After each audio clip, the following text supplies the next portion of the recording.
Everyone, welcome to my channel place on Mantra. मैं हूं श्रुति मिश्रा और आज का जो क्लास है this is for CMA inter. Okay, और आपके बिजनेस लॉ के पेपर में we are going to discuss those topics जिसका कनेक्शन प्रीवियस वीडियो से है। तो अगर आपने प्रीवियस वीडियो नहीं देखा है तो I will provide you link description में भी, ऊपर आई बटन में भी मिल जाएगा। और जब आप इस वीडियो को पूरा देखोगे तो लास्ट में आपको वीडियो का भी लिंक मिल जाएगा और प्लेलिस्ट का भी लिंक मिल जाएगा। ठीक है, तो please do not watch this video in isolation, consider it class number 2। और जो बातें हमने प्रीवियस वीडियो में डिस्कस की थी कि लॉ क्या है, सोर्सेज ऑफ लॉ क्या है, जो एक ओवरऑल मैंने आपको कॉन्सेप्ट बताया था लॉ के बारे में और लीगल सिस्टम के बारे में, उसी को आज हम कंटिन्यू करने वाले हैं। And this is for CMA inter. Okay, so please do not get confuse. मैं आपको जो आपका पीडीएफ है, मतलब आपका जो स्टडी मटेरियल है, वो दिखा देती हूँ और वहां से आपको क्लैरिटी मिल जाएगी कि हम लोग आज कौन कौन से टॉपिक नंबर को डिस्कस करने वाले हैं। Okay, so we will be starting from sources of law. Okay, sources of law in short मैंने आपको बता दिया प्रीवियस वीडियो में। यहाँ पर जो डिटेल डिस्कशन है वो करेंगे हम बेस्ड ऑन दीज टॉपिक्स जो आपको यहाँ पर दिख रहा है। इसके बाद हम आ जाएंगे पॉइंट नंबर 1.4 पे, primary and subordinate legislation. Okay, तो ये पूरा डिस्कस करने के बाद जो नेक्स्ट क्लास आपको मिलेगा that would be about legislative processes in India, that would be the third class. Okay, so I think you will find this whole discussion fruitful, समझ आएगा आपको। और अगर नहीं भी समझ में आता है तो you have all the channels where we are going to ask the questions. Description में आपको मेरा email ID, Facebook page, Telegram channel, वो सब मिल जाएंगे। सबको आप ज्वाइन कर सकते हो, वो सारे प्लेसेस पे डिस्कशंस हम कर सकते हैं। साथ ही में ऑब्वियसली यूट्यूब कमेंट्स है जहां पर आप अपने क्वेश्चंस को पूछ सकते हो। और जब आपका और ज़्यादा क्वेरीज होगा या बहुत सारे लोगों की क्वेरीज होगी तो we can have a special class for that. Okay, so let's start. Okay, तो आपके स्टडी मटेरियल में जहां से शुरुआत हो रहा है वो है understanding legal customs. Legal customs क्या है और लीगल कस्टम्स कैसे हमारे day to day general customs से डिफर करते हैं। तो स्क्रीन पे आप पिक्चर्स में जो देख रहे हो वो क्या है, वो हमारा कस्टम है, ट्रेडिशन है, the way we worship God या the way we worship prayers to any God. ठीक है, तो जो लोग अवेयर होंगे ये छठ पूजा का फोटो है, दोनों का दोनों। तो ये क्या है, ये हमारे कस्टम्स है। ये कस्टम्स क्या है, स्टेट स्पेसिफिक कस्टम्स है। ठीक है, या लोकल कस्टम्स कह सकते हैं इनको हम। तो ये जनरल कस्टम्स, लोकल कस्टम्स क्या है ये नेक्स्ट स्लाइड में हम देखेंगे। उसके पहले हम जानते हैं कि कस्टम क्या है और किस क्राइटेरिया से कस्टम को लिया जाता है। तो कस्टम जो है उसको कंटिन्यूअसली ऑब्जर्व किया जाता है। अब कस्टम क्या है, मैंने आपको पहले भी बताया वीडियो में, कल की वीडियो में भी, कि कस्टम क्या है, एक कंटिन्यूअस प्रोसेस। ठीक है, किसी भी चीज को करने का मैंने आपको बताया था कि अगर ए प्लस बी सिचुएशन है तो उसमें अगर हमेशा ही सारे लोग मिलकर सी डिसीजन ले रहे हैं तो वो एक कस्टम है कि ए प्लस बी सिचुएशन अगर अराइज होता है तो उसका आंसर क्या होगा, उसका निष्कर्ष क्या निकलेगा, वो हमेशा सी होगा। तो सी क्या बन जाता है, सी एक कस्टम बन जाता है।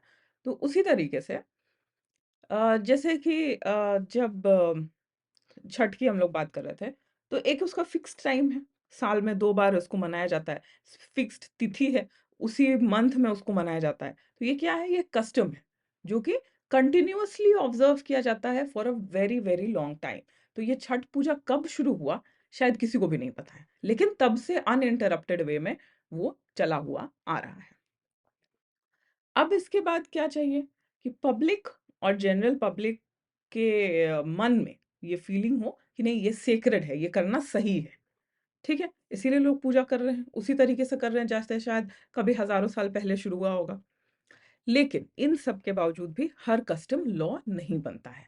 तो हम लोग कस्टम्स की क्यों बात कर रहे हैं, हम लोग कस्टम की बात कर रहे हैं in the perspective of law, in the context of law. जब कस्टम लॉ का रूप ले लेता है तो जनरली आपको ऐसा मिलेगा मैरिज रिलेटेड सिचुएशंस में, डिवोर्स रिलेटेड सिचुएशंस में, अडॉप्शन रिलेटेड सिचुएशन में, सक्सेशन जहां पर पेरेंट्स या एक खानदान में जो सॉरी जो प्रॉपर्टी है वो कैसे लोगों के बीच में डिवाइड होगी, कौन उसका उत्तराधिकारी बनेगा, ये सारी चीजें कस्टम्स से उनको लॉ बनाया गया है। ठीक है, अब कस्टम्स कितने टाइप के होते हैं? तो कस्टम्स आप देख रहे हो यहाँ पर, पहले भी मैंने आपको बताया जनरल कस्टम, ठीक है, जो पूरे स्टेट में प्रिवेल करता है। जैसे कि हमने छठ का एग्जांपल लिया, पूरे स्टेट में लोग, जो भी बिहारी ओरिजिन के लोग हैं, बिहार से बिलोंग करने वाले लोग हैं, अब वो शायद दुनिया में कहीं पे भी रहते हैं, वो छठ पूजा मनाते हैं। तो ये क्या है? ये एक जनरल कस्टम हो गया। लोकल कस्टम क्या हो गया? जो किसी एक स्पेसिफिक पार्ट में ही या स्टेट के एक पर्टिकुलर रीजन में मनाया जाता है। जैसे झारखंड से अगर कोई बिलोंग करता होगा, या आप वेस्ट बंगाल के ट्राइबल डिस्ट्रिक्ट से बिलोंग करते हो, तो आपको पता होगा कि ये जो पूरा छोटा नागपुर प्लेटो का रीजन है, यहाँ पर कुछ ऐसे ट्राइबल फेस्टिवल्स हैं जो सिर्फ उसी पर्टिकुलर ट्राइब्स जो है उसको सेलिब्रेट करते हैं। उसमें एक सरहुल फेस्टिवल है जो मुझे याद आ रहा है। तो ये सारी चीजें जो है वो लोकल कस्टम है। ठीक है, अब लोकल कस्टम को मान्यता है, गवर्नमेंट के द्वारा मान्यता है, लॉ के द्वारा मान्यता है, इसलिए उस दिन गवर्नमेंट भी लोगों को छुट्टी देती है। ठीक है, और ये अगर पब्लिकली एक्सेप्टेबल नहीं होता तो उस दिन छुट्टी नहीं होता, स्टेट गवर्नमेंट की छुट्टी नहीं होती उस दिन। तो ये है लोकल कस्टम। इसके बाद आता है कन्वेंशनल कस्टम। कन्वेंशनल कस्टम की जब हम बात करते हैं, तो generally we are talking on international level. जो ट्रीटीज होती है, बायलैटरल ट्रीटीज हो, मल्टीलैटरल ट्रीटीज हो, जनरली हम लोग बायलैटरल ट्रीटी की बात करते हैं। तो जो सी है, ठीक है, हर कंट्री का अपना सी कोस्ट होता है, टेरिटरी होती है। जैसे इंडिया का मैप जो है वो ऐसा है। अब हमारे इस तरफ अरेबियन सी है, इधर इंडियन ओशन है, इधर बे ऑफ बंगाल है। अब यहाँ पर जो इंडियन ओशन है, यहाँ पे श्रीलंका भी है नीचे की तरफ। ठीक है, अब इस एरिया में फिशिंग किस किस एरिया में इंडियन सिटीजन्स कर सकते हैं और किस किस एरिया में श्रीलंका के सिटीजन्स कर सकते हैं, ये कैसे डिसाइड होता है? या तो दोनों कंट्रीज आपस में कुछ अग्रीमेंट बना सकती है जिसको हम लोग ट्रीटी कहेंगे। और वो ट्रीटी किस पे बेस्ड हो सकता है? जनरली वो ट्रीटीज जो इस एरिया का जो कस्टम है, जिस तरीके से हमेशा से लोग करते हुए आए हैं, वैसा ही फॉलो किया जाएगा उस ट्रीटी में भी। तो वो जब ट्रीटी, वो जो कस्टम ट्रीटी की वजह से बाइंडिंग हो जाता है कि अब यही फॉलो करना है, ये पार्ट इंडिया के लोग यूज करेंगे, ये पार्ट श्रीलंका के लोग यूज करेंगे, तो वो क्या बन जाता है? वो कन्वेंशनल कस्टम बन जाता है। ठीक है, लेकिन एक कस्टम को लॉ बनने के लिए कुछ वैलिड कंडीशंस की आवश्यकता होती है। ये सारे कंडीशंस अगर नहीं पूरे हो रहे हैं, तो कस्टम जो है वो लॉ नहीं बन सकता है। क्या क्या है, क्या क्या कंडीशन है ये? सबसे पहले एंटीक्विटी, जो मैंने आपको बताया कि छठ कब शुरू हुआ किसी को नहीं पता है। ठीक है, तो ह्यूमन मेमोरी के बियॉन्ड से वही कस्टम फॉलो किया जा रहा है। किसी को याद नहीं है कि कब से उसको फॉलो करना शुरू किया गया, लेकिन वैसा ही होता हुआ आ रहा है। एक ये कंडीशन है। दूसरा कंडीशन है कि अनब्रोकन होना चाहिए, कंटिन्यूअस होना चाहिए। छठ कब मनना शुरू हुआ, कब से मन रहा है, और हर जन बस ह्यूमन बींग्स को इतना पता है कि हमारा पिछला जनरेशन भी उसको मनाता था। ठीक है, अभी हम लोग जो हैं, हमने अपने पहले दादी को करते हुए देखा है, उसके बाद मम्मी को करते हुए देखा है। तो ये क्या है? जनरेशनल कंटिन्यूटी है। अब जो हमारी दादी होंगी, उन्होंने भी अपनी दादी को करते हुए देखा होगा। तो इस तरीके से generation wise same custom continue हो रहा है। कभी भी ऐसा टाइम नहीं आया है कि 1000 साल छठ मनाया गया, फिर 4000 साल किसी ने छठ नहीं मनाया, फिर 5000 साल में किसी को याद आया कि पहले कभी छठ मनाया जाता था और वो फिर शुरू हो गया। ऐसा नहीं होना चाहिए। लगातार हर जनरेशन उसको फॉलो करता हुआ आ रहा हो, ये दूसरा कंडीशन है कस्टम को लॉ के रूप में एक्सेप्ट करने के लिए। तीसरा कंडीशन है रीजनेबलनेस। रीजनेबलनेस मतलब कस्टम ऐसा होना चाहिए जो कि न्याय और पब्लिक की भावना दोनों के उसमें सही हो। ठीक है, कस्टम ऐसा नहीं होना चाहिए जो किसी के साथ में अन्याय करता हो, तब वैसे कस्टम को लॉ नहीं बनाया जा सकता है। या वो पब्लिक के किसी यूज का नहीं हो, पब्लिक के लिए हार्मफुल चीज हो, ऐसी चीजें ऐसे कस्टम्स लॉ नहीं बन सकते हैं। और फोर्थ क्या है? मोरालिटी। ऐसा कोई भी कस्टम जो पब्लिक पॉलिसी के अगेंस्ट हो। जैसे कि आपके स्टडी मटेरियल में एक केस का एग्जांपल दिया हुआ है जहां पर कस्टम था लड़कियों को इमोरल पर्पसेस के लिए यूज करना, सेक्स ट्रेड के लिए यूज करना। वो क्या है? वो इमोरल पर्पसेस के लिए यूज करना जो कस्टम है, उसको नए इंडिया में, डेमोक्रेटिक इंडिया में वो एक्सेप्टेबल नहीं है, पब्लिक भी उसको सपोर्ट नहीं करेगी, तो वैसे कस्टम्स लॉ नहीं बन सकते हैं। ठीक है, अब बहुत सिंपल सा चीज है जिसको लॉ नहीं बनाया गया कस्टम को। इंडिया में क्या कस्टम था? एक आदमी बहुत सारे शादी कर सकता है, एक औरत भी बहुत सारे शादी कर सकती है। तो monogamy was not the custom India में। लेकिन जब ब्रिटिशर्स ने हिंदू मैरिज एक्ट बनाया, हिंदू मैरिज एक्ट ऐसे तो इंडिपेंडेंस के बाद बना है, लेकिन ब्रिटिशर्स ने जब इन सारी चीज़ों के बारे में सोचा तो उन्होंने पहले सोचा कि इंडिया में इतना झमेला है, इतने तरह का कस्टम है कि उसको हम लोग लॉ नहीं बना सकते हैं, तो छोड़ दो, जिसका जो कस्टम है उसको वही फॉलो करने दो। इसलिए सिर्फ पहले क्रिमिनल लॉ बना दो, ऐसा तुम करते हो तो पनिशमेंट मिलेगा, लेकिन तुम्हारे डे टू डे अफेयर्स में तुमको शादी करना है, डिवोर्स करना है, किससे शादी कर सकते हो, किससे नहीं कर सकते हो, किसको अडॉप्ट करना है, ये सारी चीज़ों से वो लोग कंसर्न नहीं थे। लेकिन पूरे सोसाइटी में जस्टिस देने के लिए, यूनिफॉर्मिटी लाने के लिए इंडिपेंडेंस के बाद हिंदू मैरिज एक्ट को एक लॉ बनाया गया। ठीक है, अब हिंदू मैरिज एक्ट में अब आप ये कहोगे कि इंडिया के हर कोने में, हर डिस्ट्रिक्ट में अलग अलग तरह से शादी होती है, उसके ऊपर हर कास्ट का अलग कस्टम है, तो लॉ कैसे हर चीज को रेगुलेट कर सकता है? तो ऐसे सिचुएशन में जो हिंदू मैरिज एक्ट भी है, वो भी आपको 2-3 बताता है कि ये 2-3 चीज़ हो रहा है, तो शादी वैलिड है, और इसके बाद जो आपका अपना कस्टम है, उसको आप फ़ॉलो कर सकते हो। लेकिन कैसा कस्टम फ़ॉलो कर सकते हो? वैसा ही कस्टम फ़ॉलो कर सकते हो जो कि बहुत पुराना हो, कंटिन्यूअसली उसको फ़ॉलो किया जा रहा हो, रीज़नेबल हो और अगेंस्ट मोरालिटी नहीं हो। तो जो बहुत सारे शादी करने का चलन था, उसको हटा दिया गया, उसको उस कस्टम को लॉ के रूप में स्वीकार नहीं किया गया हिंदू मैरिज एक्ट के अंदर। ठीक है, तो इसी तरीके से एक कस्टम जो है वो लॉ का रूप लेता है, इसीलिए हम लोग कस्टम को एज सोर्स ऑफ लॉ पढ़ाई कर रहे हैं। अब जैसे मैंने आपको बताया कि ब्रिटिशर्स की क्या पॉलिसी थी कि इंडिया में इतना झमेला है, इतने सारे लोग हैं कि कस्टम को छोड़ो, जिसको जो करना है वो कर सकता है। लेकिन उसके बाद क्या हुआ? उसके बाद से धीरे धीरे लॉज बनने लगे, आईपीसी बना, इंडियन पेनल कोड बना। उसके बाद से धीरे-धीरे हर फ़ील्ड में जो ब्रिटिशर्स थे, वो एक लॉ लाने लगे। जैसे आपको पता है कॉन्ट्रैक्ट एक्ट ब्रिटिशर्स ने बनाया, सेल ऑफ गुड्स उसका पार्ट था, पार्टनरशिप उसका पार्ट था। तो अब ऐसे सिचुएशन में कस्टम का क्या करें? क्योंकि इंडिया ऐसी कंट्री थी जो कि बिना रूल्स नहीं थी, ठीक है?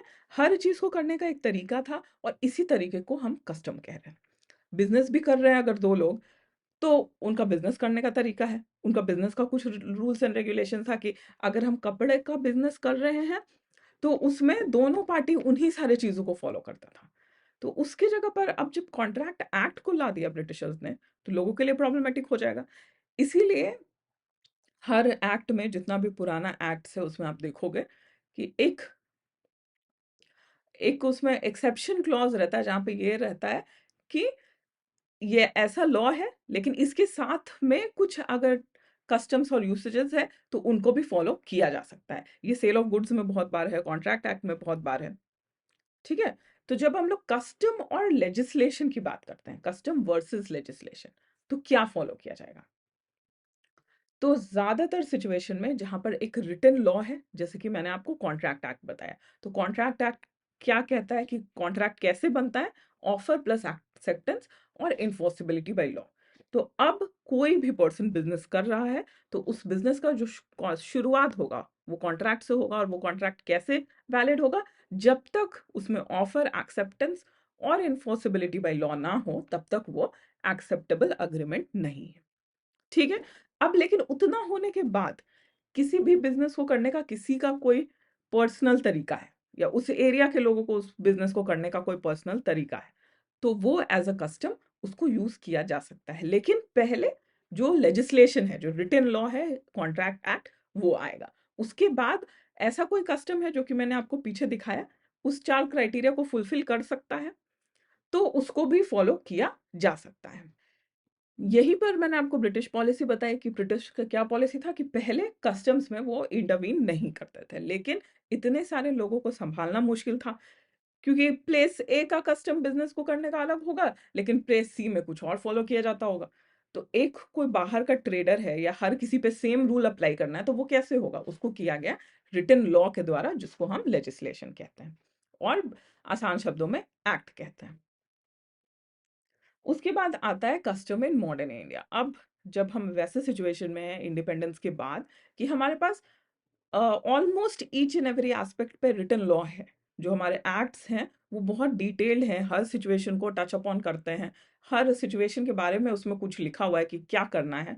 तो वैसे सिचुएशन में कस्टम जो है उसका importance as a source of law घट जाता है।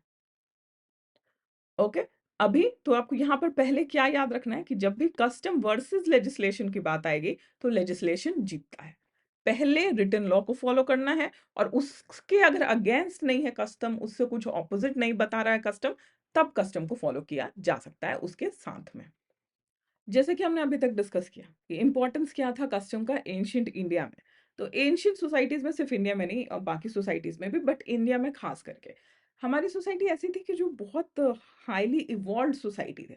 तो हर काम को करने का एक तरीका था। अगर हम लोग शादी ही देखते हैं प्रेजेंटली, तो हर किसी ने अपने घर में कोई ना कोई शादी अटेंड की होगी। और शादी में आप देखते हो कितना इलेबोरेट प्रोसीजर है, हर एक चीज को करने का तरीका है, और वो एकदम फिक्स्ड तरीका है जो जनरेशन बाय जनरेशन उसको ही फॉलो किया जाता है। और अगर आप उसको नहीं फॉलो करना चाहते हो तो आप देखोगे कि आपके घर में जो बूढ़े लोग हैं वो नाराज हो जाते हैं, वो गुस्सा हो जाते हैं। तो ये होल्ड है कस्टम का, ठीक है। ये इंपॉर्टेंस था कस्टम का एंशिएंट सोसाइटी में। तो इसीलिए एंशिएंट सोसाइटी का लॉ कैसा था वो किससे पता चलता है? वहां के कस्टम से पता चलता है। और ये भी है कि कस्टम्स यूनिफॉर्म नहीं है, तो उसमें भी शादी बेस्ट एग्जांपल है। हर डिस्ट्रिक्ट में शादी करने का तरीका अलग है, और उस डिस्ट्रिक्ट में अलग कास्ट का शादी करने का तरीका अलग है, ठीक है। और मॉडर्न टाइम्स में कस्टम का क्या इन्फ्लुएंस है कि हम लोग कस्टम्स को सिर्फ अपने पर्सनल मैटर्स में ही यूज कर रहे हैं। जहां पर भी वो इन कॉन्फ्लिक्ट विथ लॉ है, वहां पर पहले रिटन लॉ जो लेजिस्लेशन है, एक्ट है, वो प्रिवेल करता है, उसको फॉलो किया जाता है, उसके बाद आता है कस्टम। अब कस्टम्स का रोल क्या है आज के लॉज में, क्या रोल है? तो पर्सनल लॉज को सबसे ज्यादा कस्टम ने इन्फ्लुएंस किया, जो मैंने आपको बताया फैमिली लॉज, जहां पर हमारे पास हिंदू मैरिज एक्ट है, मुस्लिम्स के अलग अलग एक्ट्स हैं, डिवोर्स का बहुत सारा एक्ट्स है, हर रिलीजन का एक डिवोर्स और मैरिज का लॉज है, ठीक है। इसके बाद अडॉप्शन से रिलेटेड मैटर्स, वो कस्टम्स को उसमें लिया गया है। सक्सेशन से रिलेटेड, सक्सेशन हमेशा आपको याद रखना है, प्रॉपर्टी कौन सक्सीड करेगा, एक जनरेशन से दूसरे जनरेशन में प्रॉपर्टी ट्रांसफर कैसे होती है, उसका जो तरीका है वो सब कस्टम्स से लिया गया है। लेकिन अब जब कस्टम्स को एक रिटन लॉ के अंदर लिख दिया गया है, तो हर लोग अपना अपना तरीका नहीं लगा सकते हैं। पहले जो रिटन लॉज है उस टॉपिक पे पहले उसको फॉलो करना है, और उसके बाद जो रिटन लॉज नहीं कहता है वहां पर कस्टम्स को यूज किया जा सकता है, वो भी कस्टम्स अगर वैलिडिटी ऑफ कस्टम्स के कंडीशंस को पूरा करते हैं, फुलफिल करते हैं तब। इसके बाद हम बात करते हैं इंडिपेंडेंस इन्फ्लुएंस। तो फैमिली लॉ को छोड़कर लार्जली कस्टम का रोल नहीं रहा है किसी भी तरह के लॉ को इवॉल्व करने में, क्योंकि हमारा जो लॉ है वो इंग्लिश लॉज है, ठीक है। तो इंग्लिश लॉज है, तो मे बी वहां के कस्टम से इन्फ्लुएंस हो, यूरोप के कस्टम से, इंग्लैंड के कस्टम से हमारे लॉज इन्फ्लुएंस हो सकते हैं। लेकिन इंडियन कस्टम से बहुत कम इन्फ्लुएंस है हमारे रिटन लॉज। और फैमिली मैटर्स में भी अगर हम बात करें तो यूसीसी, यूनिफॉर्म सिविल कोड, इसकी चर्चा आपने सुनी होगी न्यूज में। तो अगर यूनिफॉर्म सिविल कोड को लागू किया जाता है तो वहां पर क्या होगा, वहां पर अभी तक जो हम फैमिली लॉज में हर रिलीजन के लिए अलग अलग लॉज देखते हैं वो हट जाएगा। पूरे कंट्री में हर कोई भी रिलीजन हो, कास्ट हो, सबके लिए लॉ एक ही हो जाएगा। मैरिज, डिवोर्स, अडॉप्शन, सक्सेशन, हर चीज का लॉ एक हो जाएगा, ठीक है। तो वहां पर भी हम देखेंगे कि इंडिपेंडेंट इंडिया में जो कस्टम का इन्फ्लुएंस है लॉ के ऊपर वो और भी कम हो जाएगा। अब किसी को अगर यूसीसी को जानने में इंटरेस्ट हो, क्योंकि आने वाले सालों में यूसीसी जल्दी ही इम्प्लीमेंट हो जाएगा, तो यूसीसी क्या है और कैसे आपके लाइफ को इन्फ्लुएंस करता है, वो हर इंडिविजुअल के लाइफ को वो इम्पैक्ट करेगा, तो अगर आप उसमें इंटरेस्टेड हो तो आप मेरे चैनल पे मेरे वीडियो को देख सकते हो, आपको सारी चीजें समझ में आ जाएंगी। अब कस्टम को लॉ बनाने के पहले दो टेस्ट्स हैं जिसको आपके बुक में डिटेल में डिस्कस किया गया है। तो पहला टेस्ट क्या है? जो हमने कंडीशंस देखा, जो हमने चार कंडीशंस देखे, एंटिक्विटी होना चाहिए, कंटिन्यूटी होना चाहिए, रीजनेबलनेस होना चाहिए और मोरालिटी होना चाहिए, इसको कहते हैं जुडिशियल टेस्ट। तो कस्टम वैलिड है या नहीं, एक कोर्ट इन सारे बेसिस पे उस कस्टम को जज करेगा कि अगर ये सारे 4 पैरामीटर्स, 4 कंडीशन को कस्टम फुलफिल कर रहा है, तो उसको एज़ अ लॉ यूज़ किया जा सकता है या फॉलो किया जा सकता है। और लेजिस्लेटिव टेस्ट इसको कहते हैं कि जो कस्टम है वो रिटन लॉ से ऑपोजिट ना हो। अगर रिटन लॉ कह रहा है कि ए प्लस बी सिचुएशन में सी होना चाहिए और कस्टम कह रहा है कि ए प्लस बी सिचुएशन में डी होना चाहिए, तो कस्टम को कभी भी यूज नहीं किया जा सकता है। ठीक है, तो जहां पर भी कस्टम और रिटन लॉज इन कॉन्फ्लिक्ट ना हो, वहीं पर कस्टम्स को लेजिस्लेटिव यूसेज उसका किया जा सकता है। डिक्लाइनिंग और चेंजिंग कस्टम्स, इसके ये दो एग्जाम्पल हैं, child marriage, adoption. Child marriage बहुत ज़्यादा प्रेवलेंट था इंडिया में। ठीक है, मतलब कस्टम ही ये था कि किसी की भी शादी 15 साल के पहले 16 साल तक हो जानी चाहिए, लेकिन लॉ बनाकर उसको इलीगल किया गया। तो अब कस्टम फॉलो नहीं किया जा सकता। अगर कस्टम कोई फॉलो करता है तो वो इलीगल काम कर रहा है। सेम हुआ अडॉप्शन में। कुछ कम्युनिटीज अडॉप्शन को वैलिड मानती थी, कुछ कम्युनिटीज अडॉप्शन को वैलिड नहीं मानती थी। तो जो स्पेशली हिंदूज के केस में जो अडॉप्शन का पूरा प्रोसेस था, उसको कंसोलिडेट कर दिया गया, एक जगह उसका एक एक्ट बना दिया गया, जो आप यहाँ पर देख सकते हो, Hindu adoption and maintenance act 1956। तो अडॉप्शन का प्रोसेस क्या होगा, कौन किसको अडॉप्ट कर सकता है, वो किस तरीके से प्रॉपर्टी को इनहेरिट कर सकता है, वो सारी चीजें अब इस लॉ से गवर्न होने लगी, कस्टम्स को हटा। ठीक है, और कस्टम्स अगर कॉन्फ्लिक्ट नहीं हो इस लॉ के साथ, तब उसको फॉलो किया जा सकता है। लेकिन अभी इंडिया में अडॉप्शन का बहुत ही इलेबोरेट प्रोसेस है। कारा एक एजेंसी है जो कि पूरे इस अडॉप्शन प्रोसेस को ओवरसी करती है। तो adoption is not easy in India, just like divorce. और बहुत एक लंबा प्रोसेस है, लीगल प्रोसेस है। तो इन सारी चीजों को जो पहले थ्रू एंड थ्रू कस्टम्स पे डिपेंड करते थे, वो अब कंप्लीटली लेजिस्लेशन पे या रिटन लॉज पे डिपेंड करने लगे हैं। ये जो वीडियो था ये कस्टम्स रिलेटेड पूरे एस्पेक्ट पे था। अब यहाँ पर आप इस स्लाइड्स को पॉज करके आप अपना नोट्स भी बना सकते हो, या सिर्फ जो इंपॉर्टेंट पॉइंट्स आपको लगे वो बुक से आप लेकर एक नोट्स बना सकते हो, बुक में हाईलाइट कर सकते हो, कोई प्रॉब्लम नहीं है।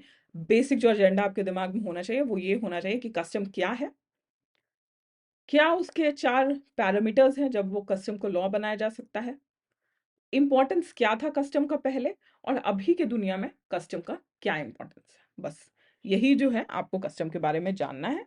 और इसमें जो मैंने आपको एग्जाम्पल्स दिए हैं, उन एग्जाम्पल्स को आप डाल सकते हो अगर आपको लॉन्ग आंसर क्वेश्चन आता है तो। सो आई होप ये वीडियो आपको अच्छा लगा होगा, कस्टम आपको समझ आया होगा। तो प्लीज़ वीडियो को लाइक कर दीजिए, अपने फ्रेंड्स के साथ में शेयर कर दीजिए, और चैनल को सब्सक्राइब करना ना भूलें। और एक बहुत ज़रूरी बात, जो नेक्स्ट वीडियो होगा, it will be about continuation of the same chapter, customs के बाद से। ठीक है, कस्टम के बाद से जो सोर्सेज ऑफ लॉ है, उसको हम अपने नेक्स्ट वीडियो में कंटिन्यू करें। Okay, thank you so much.